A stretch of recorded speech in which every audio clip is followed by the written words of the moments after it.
What it What's do? good? What it do? It's your boy Dalton Days back here with, Boy, Darzus. and we're just here to give you our first impressions of the new Jujutsu Kaisen movie. This is a series. Ooh, go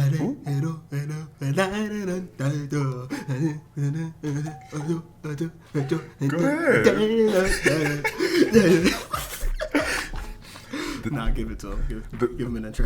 This is a series that we always been following. We read the manga. We also watch the anime, something that we like to keep up with. So right as soon as it came out in theaters, it was something that we went and saw immediately. Your boy Darius has seen it twice. I've seen it once, and we're just here to give you our first impressions. We haven't talked about it together whatsoever because we were waiting to make this video. So excited to get into it. So Darius, I'll let you kick us off. So my first thought about this film, Dalton, is shout out Giga, creator, the writer of JJK.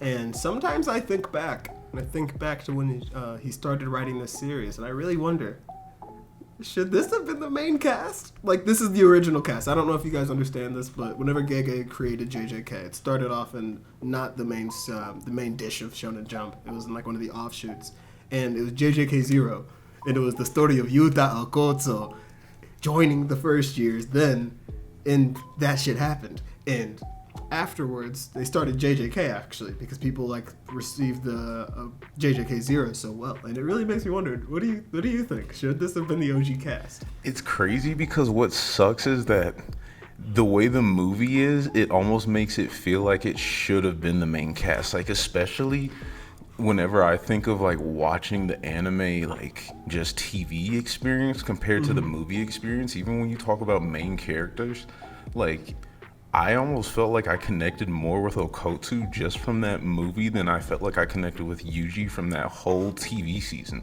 And like, I love Yuji, but like, it was just something about that movie made everybody feel way bigger than anybody from the TV series.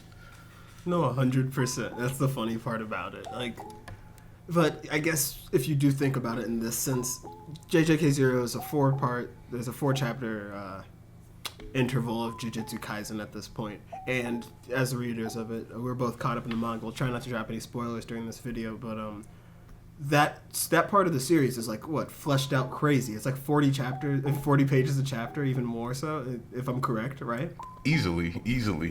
And you read through so much. I remember whenever I first started reading JJK, I didn't even realize about that part of the series. Like, you told me to go back and read it because you were like, yo, did you read like the prelude to everything? And I was like, what prelude are you talking about? And you were like, the parts, like, because it's like part 0.1, 0.2, 0.3, 0.4, 0.5. Is it just 5 parts?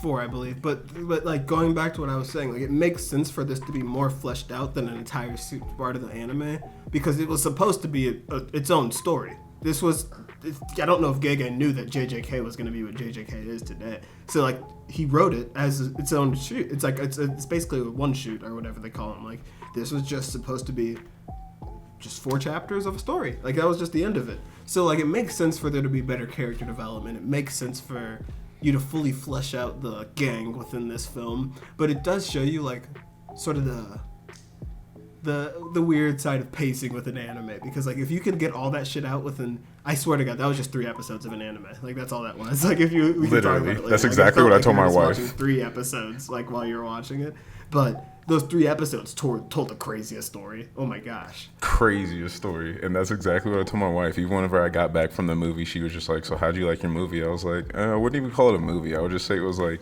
an extended anime episode. And she was just like, oh, I get that. And it's just funny that you describe it like that, because I would say the exact same thing about it. Mm-hmm. Like, before we get into what we loved about the movie, because I loved a lot about it, I already know it. We didn't talk anything about it. All we said, though, was that this shit was fire. If we want to talk about qualms with the film, do you have any? Qualms with the film? I'm going to be honest, like, I only saw it one time, so whenever I think about just my first experience seeing the movie from start to finish, it's crazy how much I was captivated from watching the movie, already knowing the full story. And I feel like they portrayed the story so well that I can't say that I really honestly had any qualms about the movie. I think that, if anything, especially if we're talking about recent anime movie experiences, I had a better experience watching JJK than I had watching Demon Slayer. It's not that Demon Slayer is a bad movie. Demon Slayer was great. It was awesome. But just sit down, start to finish. Hey, give me a Your comment. boy has... Give me a comment in the comment section if you agree with that one. Because, hey, Dalton, I hate to jump on a hot take, but I'm going to have to jump all aboard the bandwagon. Come on now. That movie, animation aside, you know UFO Table's going to drop bombs. If you're an anime fan, you've seen the Fate series. You've seen freaking, what is it called? Demon Slayer. You know UFO Table does not miss when it comes to animation. It's probably, in terms of shonen battle series, probably just the heaviest hitter in terms of amazing, beautiful, kind of groundbreaking animation to say. But even animation-wise, I think they took a lot of liberties with that movie in terms of just like making certain shit look cooler than it needs to. Like whenever Yuta was a kid, those shots were so beautiful. Awesome. It was crazy. The water scenes whenever they were throwing like water at each other. Or even like, I knew that the whole movie was about to be animated different. Like, this might sound like some fanboy shit, but the opening scene, right as soon as I freaking saw, like, it was showing like all the street lights, and then it showed the water puddle and like the vibrations in the water puddle, and I was like, yeah. Like, this is it. Yeah, you feel me? Flex a little mop. Hey, they got that Shueisha money. Come on, what do you mean? That's what. But yeah, I fully agree. Like, animation aside, I think that was a much better film than Demon Slayer. I think Demon Slayer did one thing a lot better than JJK, and it's back to what we were talking about earlier, that it felt a lot more cohesive. I do not know how Demon Slayer's, whoever brought that to film, I do not know how they managed to direct it in a way that felt like that arc was just was a movie. Like, that arc felt like the most cohesive thing ever. I don't know how they did that. That was a very good, well put together film they did. Much better than like the cohesiveness of JJK. But JJK, in terms of just being a story where I was enthralled in it, the emotions were pumping. I didn't shed no gangster tear on there, but I was damn near close, bro. like that shit was a fire film, always, like through and through, a beautiful freaking film. 1000%. And something else that I kind of like about something of JJK as opposed to Demon Slayer, not that I want to keep on comparing the two, but I like how you don't necessarily have to watch the JJK movie to keep on watching the anime series and keep up to date with everything, you know what I mean? Like, technically, Demon Slayer did put the movie into the TV series and had that be like the first half of the season, and then put up the second half of the season as the entertainment arc. But with that said, even if you didn't watch this movie whatsoever and they didn't add it to anything, you might not know necessarily people's backstories all the way, but you could still continue watching the rest of the show and everything cool. So, I don't know. I do like that about it. No, 100%. I don't think we even touched on gripes, because you can obviously tell neither of us really have gripes with the film. Honestly. I freaking loved that film. But this is my question for you. Actually, I'm going to ask you the question, then I'm going to elaborate on how I felt about it. Go ahead. Who was your favorite character in the film? Because I was so happy to finally see my boy Sugero get that screen time he so dearly deserves. 1,000. Oh my gosh. His voice actor was going crazy. Monkeys. Monkey. That boy was in here flexing. Or whenever he's fighting Panda at the end, and he's just like, not bad, boy. even as he's dying, he's like, I hope you guys know that I don't hate you guys. Like, you aren't the monkeys that I hate. I was like, man, this dude just pure spite. But honestly, like, maybe it's just because I love the anime, like, TV series so much. But just whenever Toto made an appearance, and they were just like, Toto, don't go fight like that. Whatever, he was fighting by himself, and he was just, I can't remember what quote he said, but it was something about like, a restaurant closes at 7 and we can't be late. And then he he goes, Takada Christmas specials at 9 p.m. He's like, we can't be late, just sprinting. I love that. And you literally hear about it in the manga. You're like, oh, the man who killed 100 demons at the night of 1,000 demon parade. This nigga was really just trying to go watch Takara. Just crazy. I feel like that's got to be my favorite character in that. And then I feel like if it was a second place character, it'd have to be both close. times I watched the film, everybody cheered whenever Nanami came on the screen to kill niggas. I was like, why is this everybody's favorite character? I guess you love him too. I guess I'm the only non-Nanami like lover. You watched it twice. Whenever I read it, it's been a while since I read it. Was everybody just catching black flashes like no, it's easy? Do you think they were just animating it like that to look cool? I think they took several liberties during it. Okay. I don't remember. Correct me if I'm wrong, comment section. Probably could just go research and read on my own. But I don't even think Panda went ape mode. Yeah. During the fight. Because the first time that like you really figure out about that is whenever they're in the forest and they're fighting the class from Kyoto. Mechamaru. Yeah. He's fighting Mechamaru. He's fighting the class from Kyoto or whatever. So like at Todo school. That's what it was dope. Like I wasn't mad about it. It was badass, but I was just yo, is everybody like catching black lightning like this? Like it was just, black flash like this. Like it was just like left to right. But Nanami coming on. But Dalton, if there was one, Nanami is actually he does have black flash. He's hit it before. Remember he says during JJK that he's hit it before. But you know who they took the liberty of giving it to, and I think it makes sense because, as I've been predicting as a manga reader, the true killer of Sukuna in time to come. This isn't revealing anything. This doesn't happen. This is my theory. Yuta Okotsu can definitely use Black Flash, and Yuta Okotsu can definitely do anything in this world to kill Sukuna, Dalton. And yeah, I agree. It's not that I disagree with you. I'm just like, right now, he kills Sukuna easy. Once Yuji's got them years under his belt too, and he's at Okotsu level, I'm like... Years, Dalton? That was a couple months. That was a couple months, dog. That boy Yuta is the same age. I think he's younger. Nah, he's the same age. I don't know.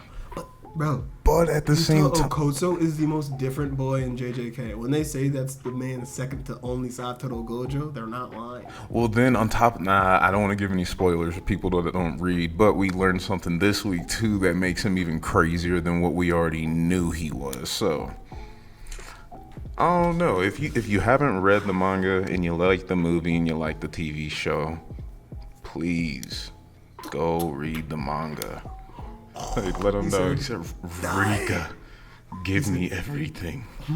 Dude, Yuta's voice actor was also so tough. Oh my god, that kid killed it. Whoever did Yuta's voice acting was so fire. The way that he just comes from being such a timid boy at the beginning of the film to like, you feel the Gojo, the hatred in that nigga's voice by the last man. Hey, I'm getting goosebumps right now thinking about like the character progression from the beginning of the movie of him like going inside of the high school and not being able to control Rika at all. Like they pressed up on him right as soon as he got in the school because they're like, yo, like you got a curse with you. Like, what are you doing? And he was like, oh, I don't know. And next thing you know, Rika's like attacking them. And she's like, don't touch Okotsu, like don't touch.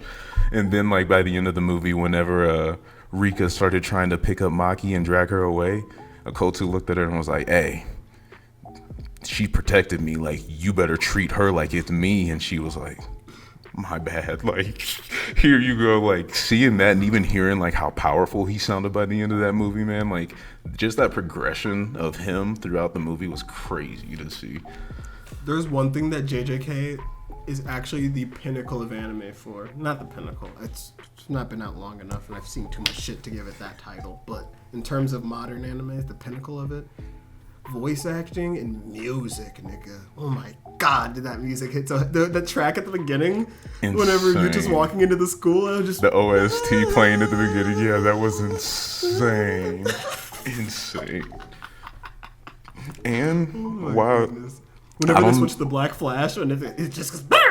Hey, why have we taken so long? Even though we've talked about our favorite characters in the movie, why have we taken so long to talk about the best character in the movie? The hardest character in the movie.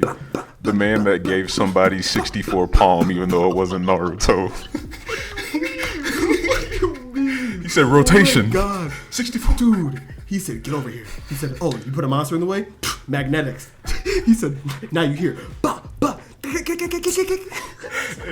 The funniest part about, like, it was hard watching Gojo give him the hands right there, but the funniest part was him, like, going away afterwards, and he was like, man, I messed up. I got 10 minutes. I'm running, bro. Hey, random theory as alluding to that, him running away. So I'm not gonna reveal what the too much stuff, but so Geto was Geto. He is Geto. He was Geto. Come JJK, he's got Stitch Face. Did Gojo actually kill him at the end of the Night of the Demon Parade? Because he's back in JJK, obviously. Is that when he dies and becomes? I don't know. That's what the movie kind of like made it seem like it was implied different than whatever I read it a little bit. No, I went back and read it. That's how it ends. It ends the same way? Too. It seems like Dang, so then that just means that like I interpreted it as Gojo killed him, but I think that Gojo might not have killed him. I think that. But what I'm saying is Geto and who we watch in JJK are not the same person. No, 100%. We always have Stitch Face in JJK. Right. Geto presumably dies at the end of JJK 0. Mm-hmm. Did Geto presumably die and get his body snatched as he was dying? Well, I feel like also the question is like, who helped somebody snatch Geto's body too? Because nobody needed help because he was dying. So do you think the curse just manifested from Geto as he was dying, or like what do you? It's not a curse. It's a person who went inside Geto. I know, but like that's what like. I think that nigga's just a lot closer to Jujutsu High than we think he is. And I think he knew that nigga. But don't you think that like that person would have had to have help in some way? No. Dang. He might be Kaguya. You know what I mean? Completely behind the scenes. I feel you. Like he might have just been always watching, always lurking, and he always knew somebody was going to be carrying his will and doing what he wanted done.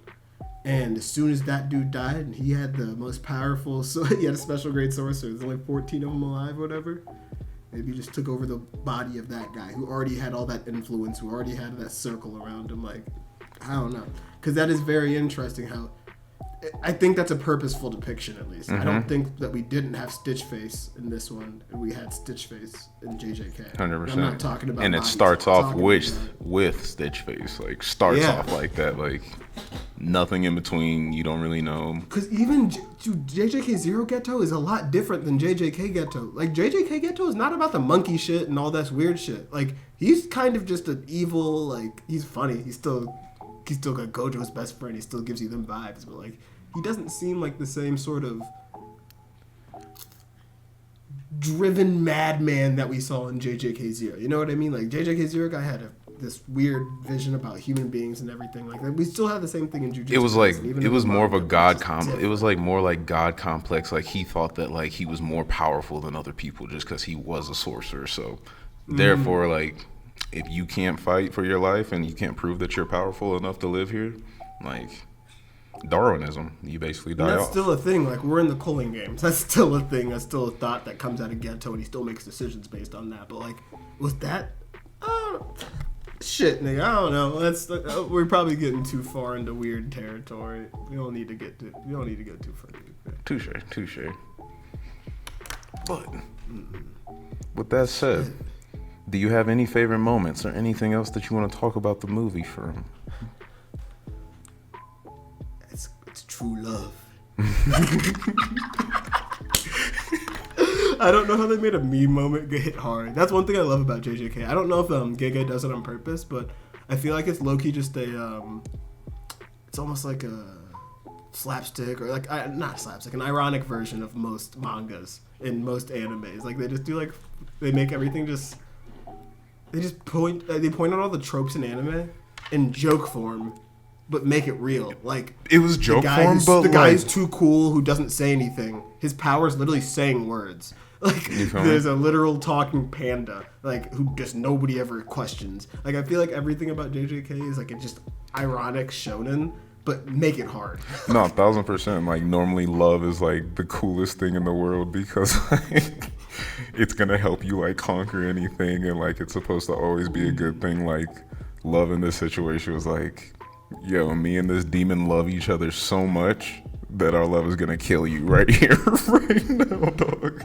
JJK makes no sense, and I love it for them. I love how they just make everything a joke, but everything like even Gojo's power. I swear to God, I think it's supposed to be purposely stupid. No, sometimes Like it's supposed to be purposefully insane and uncomprehendable. no. And then there's multiple people in the manga that you'll learn about in the future whose powers just make absolutely roundabout sense. Like they do make sense, but it's the most roundabout way to get there. But you gotta appreciate it though. That's what makes you love it. Like I don't hate it whatsoever. I love it. No, 100%. Like JJK is, it's one of my favorite series in terms of manga that are out now or that have been out in the past 5 years. 2 or 3 for me, 100%. 1000%. One of the only ones that I actually look forward to reading every single week. I feel like there's ones that I just kind of put down over time. My Hero Academia, but I mean, I never really stopped reading JJK. That's crazy. Well, that's a really good question. What would have happened if Deku's dumbass was in this film? Do you think he would have died at the beginning? You think he would have got shoved in the locker and died? Deku would have folded. He couldn't even form a curse. Like, he got no hate about him. Like he was just. Deku was the one who got hit by the car. Uraraka was like Deku, and then turned into Toga-chan. That's how. No, that shit mid hero macadamia. It's something. I don't know, Dalton. Mm-hmm. But I mean, as far as the JJK movie goes, we had a great time watching it. Amazing. Good experience overall. I definitely need to go check it out for a second time. If you haven't seen it, go check it out for the first time. If you have, Please. let us know what you think in the comments. Leave a like, leave a subscription, and just let us know what you think about our channel. Help us get better. Darius, you got any thoughts for him? No, we're gonna be dropping more content, especially around anime and manga. It's something that we love and has been near and dear to our hearts forever. So leave us a comment if you want us to cover anything. I've been reading Berserko, Undead and Nocturne, JJK. I've been reading a lot of stuff, keeping up with a lot of stuff. So Black Clover, bring you some Joy content. Boy, One Piece. But we'll talk about that in another video. Yep, I'm out of here.